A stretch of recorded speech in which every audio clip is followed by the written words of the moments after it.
ఆనాడు రాజశేఖర రెడ్డి గారు చంద్రబాబు నాయుడు గారు ఇట్లాంటి నిర్ణయాలు చేసింది కాబట్టి తెలంగాణ వచ్చింది.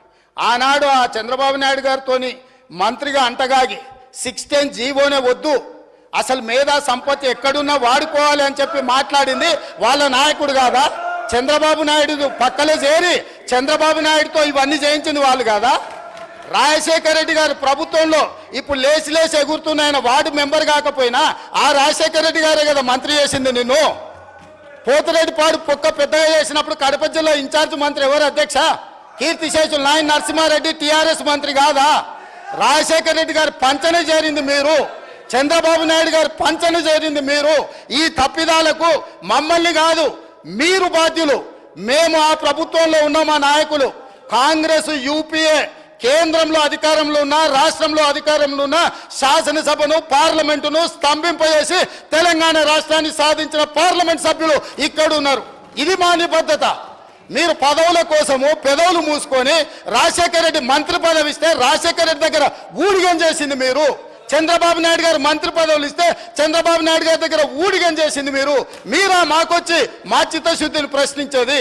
తెలంగాణ బిల్లు వచ్చినప్పుడు ఆ ముందలి సీట్లో చంద్రబాబు నాయుడు గారు కూర్చున్నప్పుడు ఇప్పుడు ఆ మాగంటి గోపి కూర్చున్న అక్కడనే నిలబడ్డ అధ్యక్ష నేను 53 నిమిషాలు తెలంగాణ రాష్ట్రం ఎందుకు కావాలి, సమైక్య రాష్ట్రంలో ఉమ్మడి పరిపాలనలో జరిగిన అన్యాయం మీద నిటారుగా నిలబడి అక్కడి నుంచి నేను మాట్లాడిన అధ్యక్ష. పునర్విభజన చట్టం వచ్చినప్పుడు ఆయనగా పక్కలో కూర్చుని ఆయన ఏడున్నాడు ఆయన మాట్లాడింది కదా, తీయండి ఏం మాట్లాడిండు.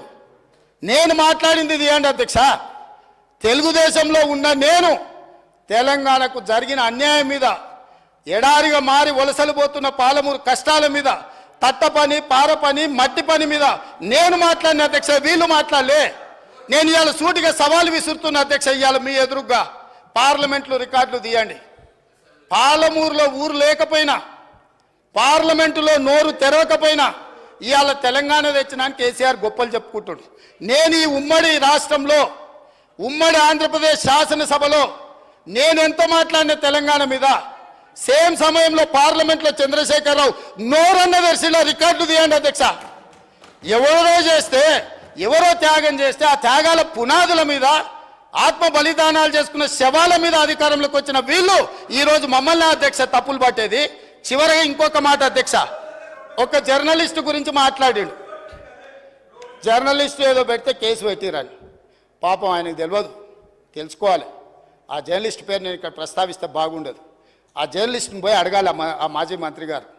ఆ జర్నలిస్టు ఒక టీవీ ఛానల్కు సీఈఓ. రాసియమంటే రాసియకపోతే ఎస్సీ ఎస్టీ కేసు పెట్టి అరెస్టు చేసి జైలు వేసి ఆ ఛానల్ గుంజుకున్నది వాళ్ళు అధ్యక్ష. ఆ ఛానల్ గుంజుకున్నది వాళ్ళు. ఏ జర్నలిస్టును ఈరోజు కేసు పెట్టిరని చెప్తుండ్రో ఆ జర్నలిస్టు ఒక ఛానల్ సీఈఓ ఉంటే ఆ ఛానల్ వాళ్ళకు వ్యతిరేకంగా ఉందని ఆ జర్నలిస్టు మీద SC ST case Banjara Hills police స్టేషన్లో పెట్టి జైలుకు పంపించి 1 రోజులు జైల్లో పెడితే నా అడ్వకేట్ను పెట్టి నేను బెయిల్ ఇప్పించిన అధ్యక్ష. వీళ్ళ దోపిడీ ఆ ఛానల్ గుంజుకున్న విధానం ఇవాళ చర్చ చేయడానికి సిద్ధంగా ఉంటే రమ్మని ఉంది అధ్యక్ష. వివరాలన్నీ నేను బయట పెడతా. మీరా ముసల్కన్నీరు గార్చేది ఏ జర్నలిస్టునైతే మీ మాట ఇంటలేదని ఆమె సొంతంగా కష్టపడి పెట్టుకున్న ఛానల్ గుంజుకోనికే ఎస్సీ ఎస్టీ కేసు పెట్టి ఆడపిల్లని జైలుకు తోలిన పాపం ఊరికే పోదు. అందుకే ఇవాళ మీ ఇంట్లో జైల్లోకి పోతున్నారు అధ్యక్ష. మళ్ళీ ఆడబిడ్డలను జైలుకు తోలినందుకు ఆ నొప్పి తెలవడానికే మంది పిల్లలు జైల్లోకి పోతుంటే ఆడపిల్లలను కూడా కేసులు పెట్టి జైలుకు తోలినందుకు ఇవాళ ఆ రౌండ్ మీకు వచ్చింది అధ్యక్ష. ఊరికే రాలే, చేసిన పాపాలు ఊరికే పో అని పెద్దోళ్ళు చెప్పిండ్రు అధ్యక్ష. మమ్మల్ని అందరినీ జైలుకు తోలిండ్రు, రాజకీయ కక్షతో దోలలే. ఫామ్ హౌజులు కట్టుకున్నది మీరు, నియమాలు ఉల్లంఘించింది మీరు. వాటిని బయట పెట్టినందుకు జైల్లో పెట్టి డిటెన్షన్ సెల్లో పెట్టిరు అధ్యక్ష. నన్ను 16 రోజులు ఒక్క మనిషి లేకుండా ఐఎస్ఐ తీవ్రవాదులను ఎక్కడ పెడతారో అట్లాంటి డిటెన్షన్ సెల్లో నన్ను 16 రోజులు పెట్టిండ్రు అధ్యక్ష చెర్లపల్లిలా. నేను భయపడలే, లొంగిపోలే, నిలబడి నిటారుగా కొట్లాడిన అధ్యక్ష. మీరు జైలుకు తోలితే భయపడటోళ్ళు ఎవరు లేడు. అబద్ధాలు చెప్పి ప్రజల్ని మభ్యపెడితే ప్రజలేం అమాయకులు కాదు. మీరు చేసిన అన్యాయాన్ని కళ్ళతో చూసిండ్రు కాబట్టే మనకు ఎన్నికల్లో గుండు 0 ఇచ్చారు అధ్యక్ష. అందుకే ఈరోజు నేను చెప్తున్నా, విద్యుత్ మీద మీరు ఎంత తక్కువ మాట్లాడితే అంత మంచిది. అవి అన్నీ కూడా ఆమోదింపజేసుకుంటే చర్చ లేకుండా మీరు ముందుకొచ్చి ఈ ప్రభుత్వానికి సహకరించి ఈ అన్ని కూడా గ్రాంట్స్ ఆమోదించుకుంటే రాష్ట్రం ప్రశాంతంగా పరిపాలిస్తాం, సమస్యలు పరిష్కరిస్తాం అధ్యక్ష. ఒకవేళ వీళ్ళకంత కోరికుంటే మళ్ళా ఫస్ట్ సెకండ్ నాడు ఆల్రెడీ లెజిస్లేటివ్ అఫేర్స్ మినిస్టర్ గారు తమరిని రిక్వెస్ట్ చేశారు, తమరు ఫస్ట్ సెకండ్ కూడా సభ నడుపుతామన్నారు. ప్రత్యేకంగా 10 సంవత్సరాల వాళ్ళ పరిపాలన మీద, వాళ్ళ గొప్పతనాల మీద రాత్రింబగళ్ళు సభ వాయిదా వేయకుండానే 1 గంట కూడా విరామం ఇవ్వకుండా చర్చకు మేము సిద్ధంగా ఉన్నాము. ఇవాళ సభ్యులకు నా సూచన ఒక్కటే, గ్రాంట్స్ మీద మీ సూచనలు ఏమని ఉంటే ఇవ్వండి, మాకు అభ్యంతరం లేదు. అంతే తప్ప ఇట్లాంటి ఊకదంపుడు ఉపన్యాసాలు మీరు మాట్లాడిన కొద్దిగా మీరు అబద్ధాలు చెప్పడం మానకపోతే నేను నిజాలు చెప్పడం కూడా మానాను అధ్యక్ష. మీరు ఎంత అబద్ధాలు చెప్తే నేను అంత నిజాలు చెప్తా. కాబట్టి తమరు వారికి ఆదేశాలు ఇచ్చి డైరెక్ట్గా సబ్జెక్ట్కి కన్ఫైన్ అయ్యి మాట్లాడిపించి ఇవన్నిటిని కూడా ఆమోదింపజేయాల్సిందిగా తమరికి విజ్ఞప్తి చేస్తున్నా అధ్యక్ష. కె వెంకటరామరెడ్డి గారు,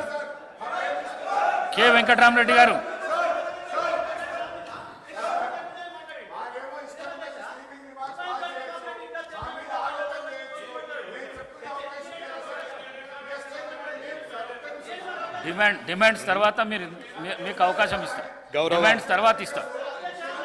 డిమాండ్స్ తర్వాత ఇస్తా. మీ పేరు ఎక్కడ కూడా సభానాయకుడు మీ పేరు ఎక్కడ కూడా యూజ్ చేయలేదు. డిమాండ్స్ తర్వాత నేను ఇస్తా. వెంకటరామరెడ్డి గారు సభాధ్యక్షులకు నమస్కారం.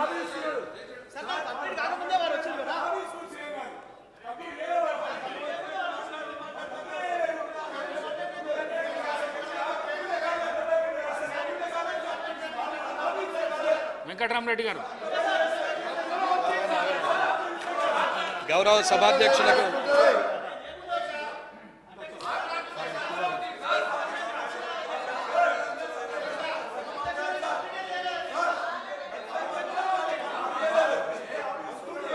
సభాధ్యక్షులకు నమస్కారం. తోటి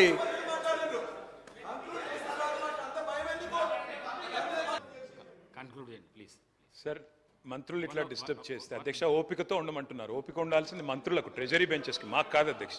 ప్రజల తరపున అడగడమే మా ధర్మం. 100 రోజుల్లో చేస్తామని హామీలు ఎవరు ఇవ్వమన్నారు? 100 రోజుల గడువు ఎవరు పెట్టమన్నారు? మేము అడిగినామా, ప్రజలు అడిగినరా? మీరు ఓట్ల కోసం అడ్డగోలు మాటలు చెప్పి 100 రోజుల్లో అన్ని చేస్తామని బిల్డప్లు ఇచ్చి ఇలా అడిగితే కంగారు ఎందుకు పడుతున్నారు అధ్యక్ష? మాకు 5 ఏళ్ళు టైం ఉందంటుండ్రు. మరి ఎలక్షన్ హామీలలో అట్లే చెప్పేది, 5 ఏళ్లలో చేస్తామని చెప్పేది ఉండే. 100 రోజుల్లో చేస్తామని ఎవరు చెప్పన్నారు? వారు చెప్పారు కాబట్టి చెప్తున్నా అధ్యక్ష. వారు అన్నారు ఆసరా పెన్షన్లు. అవును అధ్యక్ష, మీరు మాకు 200 రూపాయల పెన్షన్తో అప్పచెప్పిపోతే 2014 10 రెట్లు పెంచి 2000 చేసింది కేసీఆర్. ఆడపిల్లలకు పెళ్లిలకు మీరు ఒక్క పైసన్నది ఇయ్యలే. 1,116 ఇచ్చింది కేసీఆర్. రైతులకు మీరు ఎన్నడూ ఒక్క పైస ఇయ్యలే. రైతులకు పెట్టుబడి భారతదేశంలో స్వాతంత్రం వచ్చిన తర్వాత మొట్టమొదటిసారి 72,000 కోట్ల రూపాయలు ఇచ్చింది కేసీఆర్. అధ్యక్ష, ఏమి చేయలేదని మాట్లాడితే మాకు అవకాశం ఏంటి, ఇంకో గంటన్నర చెప్తాం. మంత్రి గారు కాబట్టి వారు ఏమైనా చెప్పొచ్చు అనుకుంటే కుదరదు అధ్యక్ష. వారు అన్నారు ఉద్యోగాలు ఎన్ని ఇచ్చారు. అధ్యక్ష, నేను మంత్రి గారికి చెప్తా ఉన్నాయి, నేను వారికి పంపిస్తాను. నాకు తెలుసు మీరు అడుగుతారని. మా ప్రభుత్వం ఉన్నప్పుడు అధ్యక్ష 2,32,000 ఉద్యోగాలకు మేము నోటిఫికేషన్లు ఇచ్చాము. 1,60,083 ఉద్యోగాలు భర్తీ చేసినాము. ఇంకొక 40,000 ఉద్యోగాలు ఈ రోజు మీరేవైతే కాగితాలు ఇచ్చి ఫంక్షన్లు చేసుకుంటున్నారో అవన్నీ గత ప్రభుత్వంలో ఇచ్చినాయే, మీరు ఇచ్చినాయి కాదు. అందుకే నేను అడుగుతున్నా తెలంగాణ యువత పక్షాన, మీరేదైతే మాట చెప్పినరో 2 లక్షల ఉద్యోగాలు ఇస్తామని, గత ప్రభుత్వం ఇచ్చిన ఉద్యోగాలు మైనస్ చేసి మందికి పుట్టిన బిడ్డలు మా బిడ్డలు అని చెప్పుకుంటూ కాదు, మీరు ఉద్యోగాలు ఇవ్వండి. 2 లక్షల ఉద్యోగాలు మొదటి సంవత్సరంలో ఇస్తామని చెప్పారు. మంత్రి గారికి నేను పంపుతా ఉన్నా, సీతక్క గారికి మీ ద్వారా దయచేసి ఉద్యోగాల సంఖ్య చూసుకోండి అని చెప్పి కూడా నేను విజ్ఞప్తి చేస్తా ఉన్నా అధ్యక్ష. నేను ఇంకొక మాట కూడా చెప్తా ఉన్నా అధ్యక్ష. చిరుద్యోగుల గురించి వారు మాట్లాడారు అధ్యక్ష. కాంట్రాక్ట్ అవుట్సోర్సింగ్ ఉద్యోగులకి ప్రభుత్వ ఉద్యోగులతో సరి సమానంగా పిఆర్సీ ఇచ్చిన మొట్టమొదటి ప్రభుత్వం కేసీఆర్ ప్రభుత్వం అధ్యక్ష. తెలుసుకోవాలి వారు అధ్యక్ష. తెలుసుకోకుండా వారు ఇట్లా మాట్లాడడం కరెక్ట్ కాదు. గౌరవ మంత్రి గారు నేను విజ్ఞప్తి చేస్తా ఉన్నా అధ్యక్ష. మేమేమో సరే మేము చేయలేదన్నారు. మరి నేను అడుగుతా ఉన్నా అధ్యక్ష, మీరేం చేస్తున్నారు? పోస్టులు పెంచమని అడిగితే పోలీస్ జులుం అధ్యక్ష. పోస్ట్ పోన్ చేయమని కోరితే దౌర్జన్యం.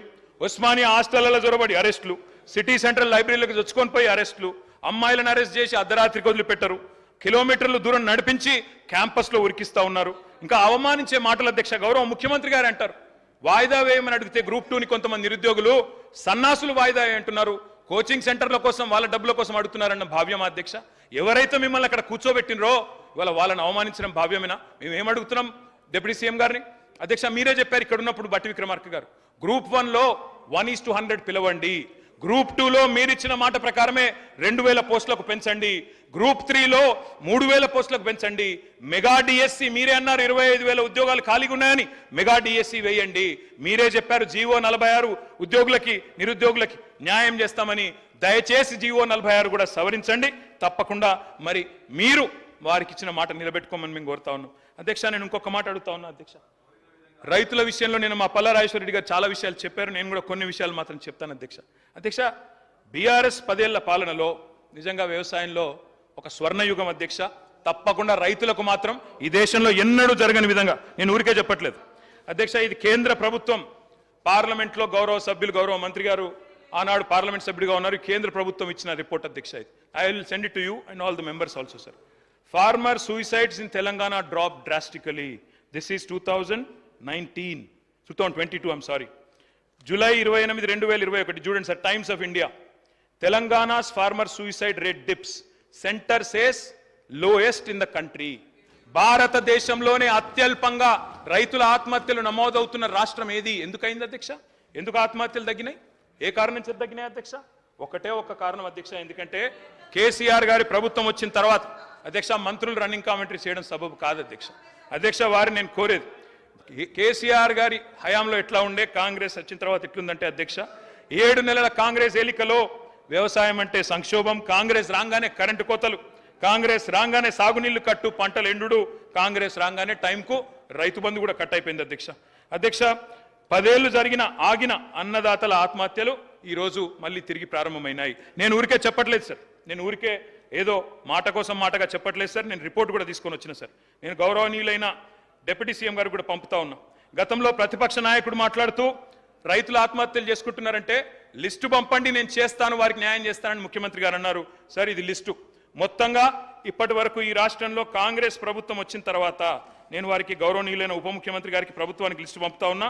388 మంది రైతులు ఆత్మహత్యలు చేసుకున్నారు. లిస్టు పేర్లతో సహా పంపుతున్నాను, ప్రభుత్వం చూసుకోవచ్చు, వారికి న్యాయం చేయాలని తమ ద్వారా నేను కోరుతా ఉన్నా అధ్యక్ష. అధ్యక్ష 10 ఏళ్లు లేని సాగునీటి కష్టాలు ఎందుకు మొదలైనాయి అధ్యక్ష? రైతు చల్లగా ఉంటే పల్లె పచ్చగా ఉంటది, గ్రామీణ ఆర్థిక వ్యవస్థకు కేంద్ర బిందువు ఆయువు పట్టు అన్నదాత.